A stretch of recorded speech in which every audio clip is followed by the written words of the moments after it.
Okay. Yeah. Didn't you prepare something for us?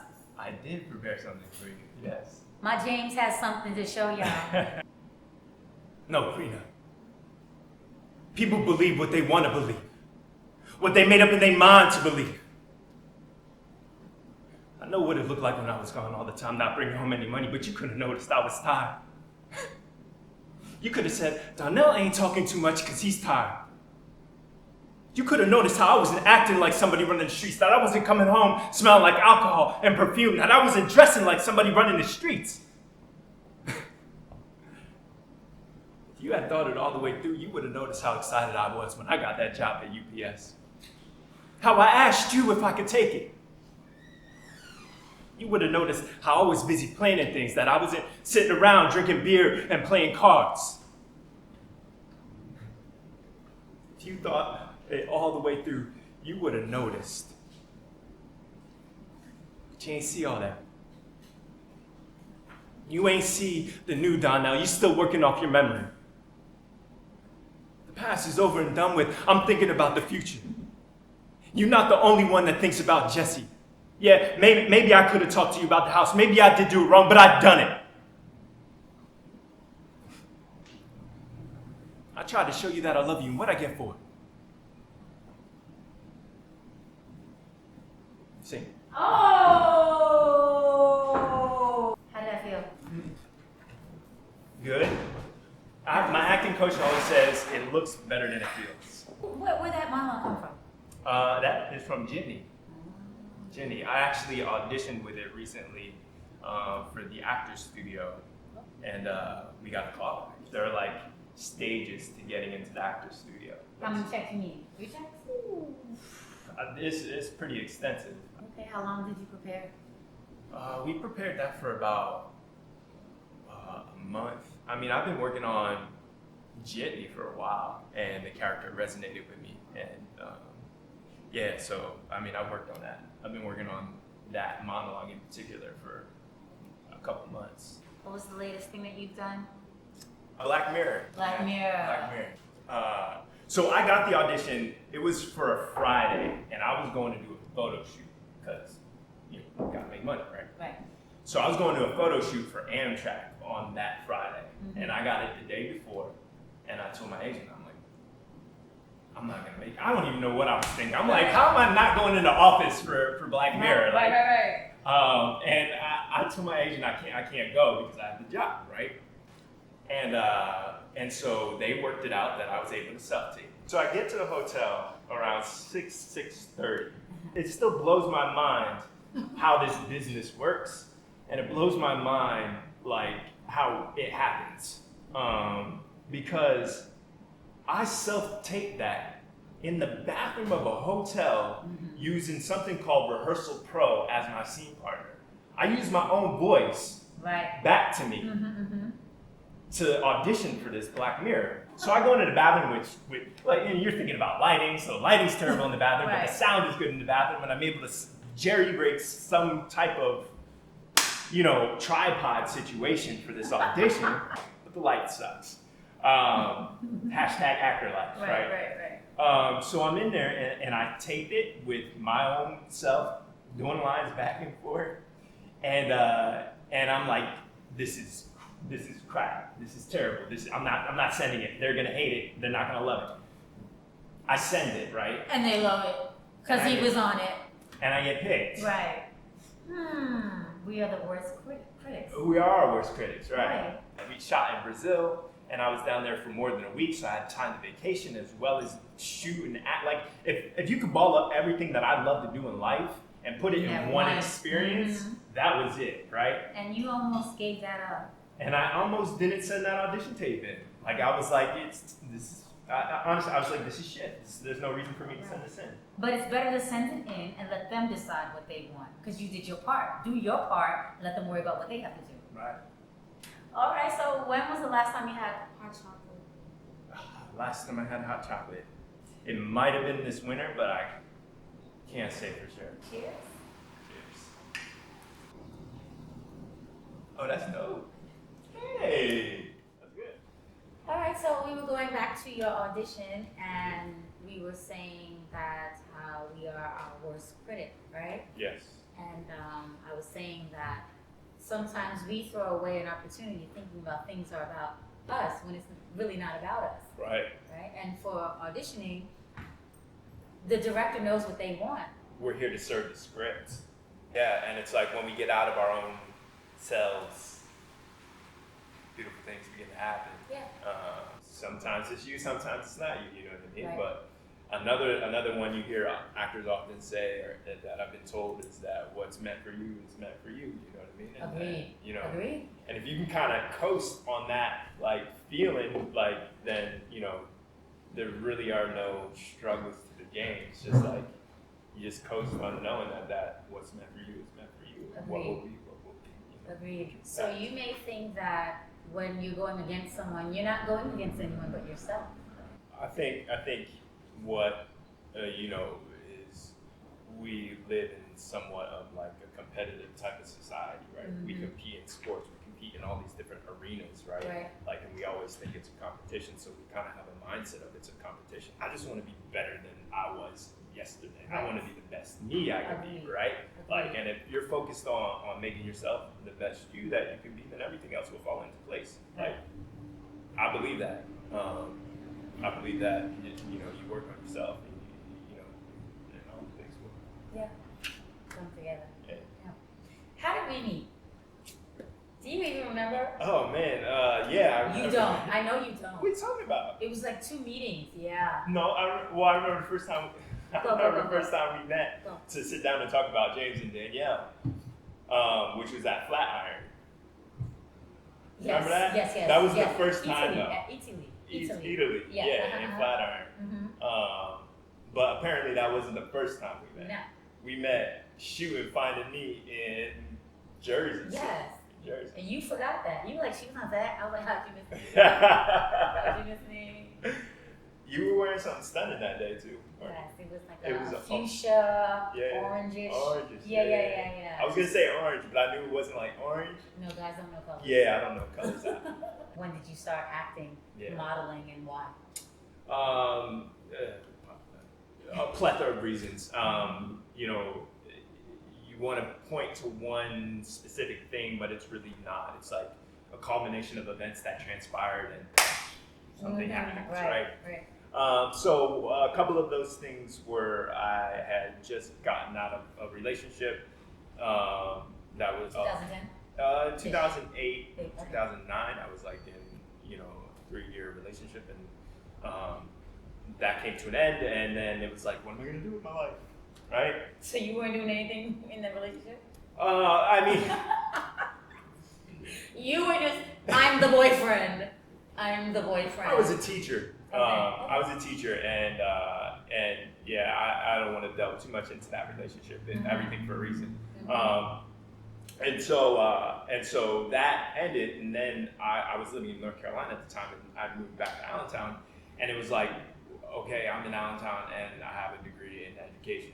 What do I do? And like, what am I gonna do? So I was a teacher for 3-ish, 4-ish years. It's always just good to say a solid number, 4 years. It's kind of what I've gone with. But I had taught, like I had done summer camps when I was 16. I started doing teaching summer camps. I was a camp counselor or whatever. So I've been like in a teaching position, and then it just seemed like the thing to do. Right.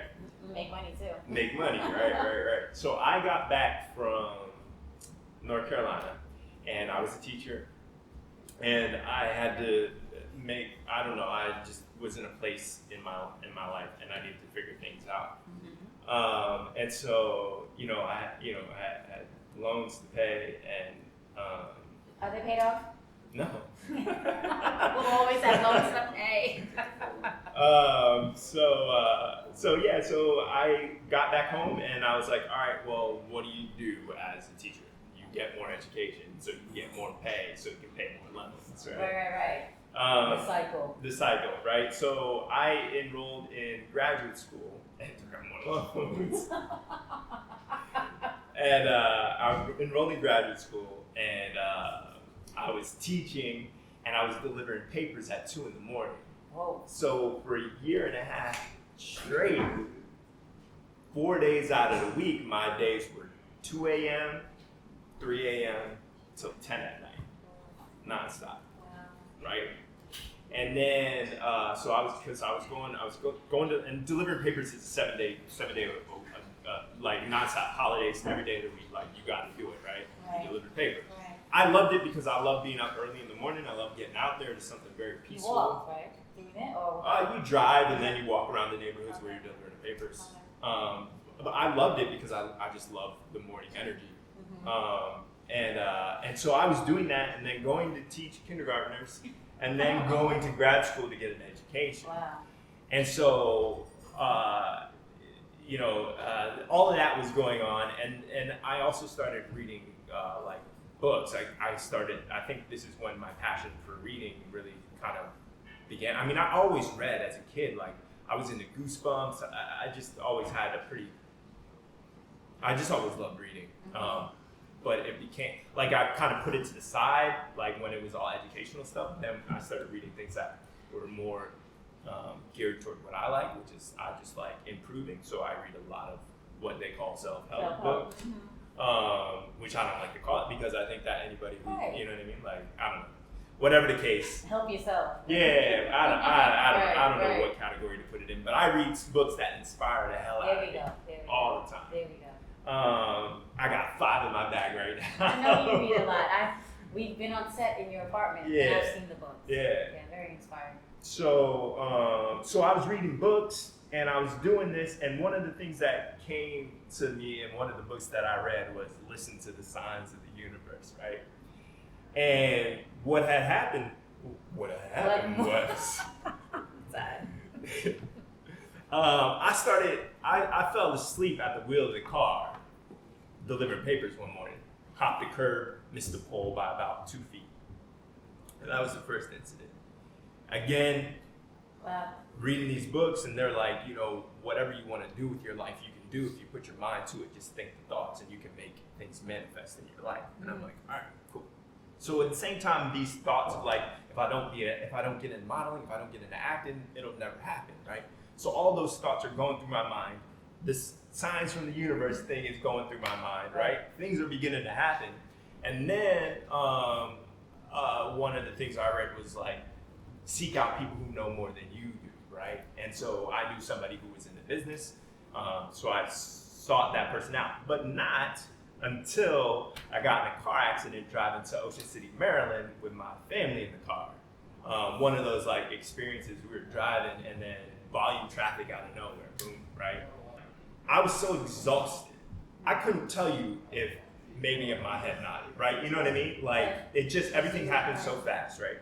And so we hit volume traffic, one of those slow motion things, the coffee flies up in the air. I look back at my brother and his friend in the car, my mom's next to me, she's freaking like, like if you ever been in like an event like that, it's like everything slows down. It's pretty like gnarly. And you're watching it like from almost outside. Yeah, right? like yeah. You know?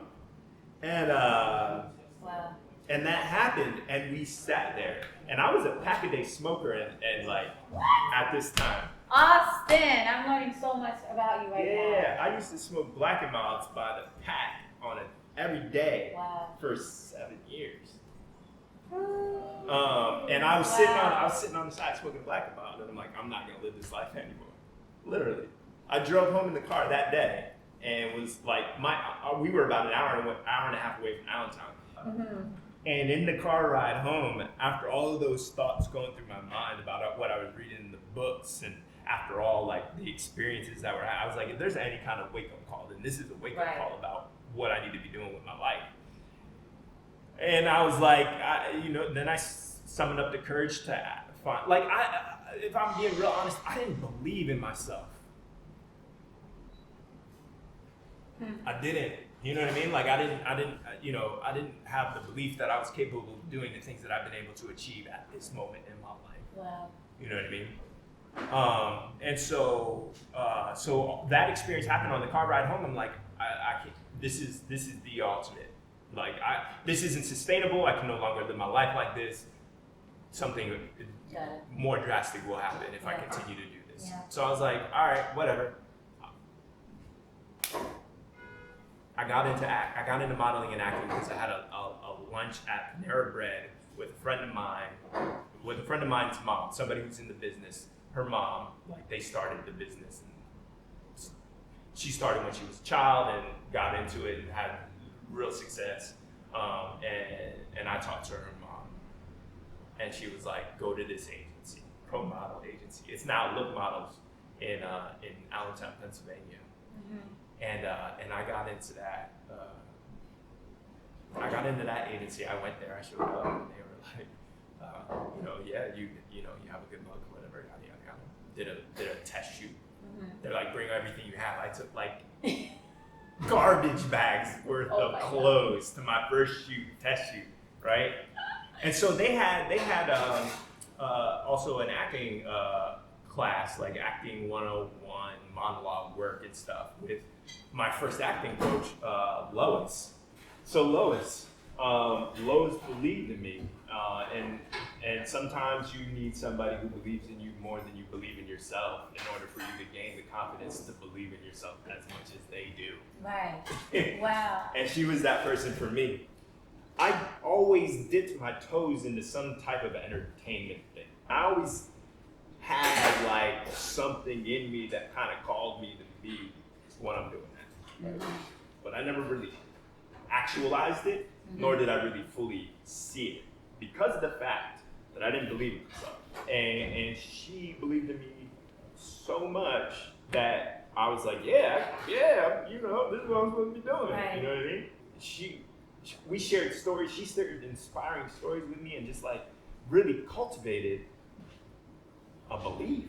Right. If her one thing in life was to inspire someone, then she did it, right? She did it. And then I was like, all right, if this stuff in these books are true, right, then I will apply them. I'm a scientist. I will experiment. And I was like, I will put my life to the test of what I'm reading in this book, and if it happens, then I know it's true, right? So I did that, and I'm continuing to do that, and I'm seeing results. Do you want to share any of the titles of those books, just so someone else, if they want to? Ask and It Is Given by Jerry Nestor Hibbs. 4 Agreements by Don Miguel Ruiz. The Monk Who Sold His Ferrari by Robin Sharma. As a Man Thinketh by James Allen. William Esper's The Actor's Art and Craft. So now that you've told us about your books, tell us the 5 things you want to leave. Read to find knowledge that you can apply to help transform your life. There's reading for pleasure, which has its place, but there's reading for growth, which has an even bigger place. Listen. Be aware of what you're listening to, what you're putting in your mind.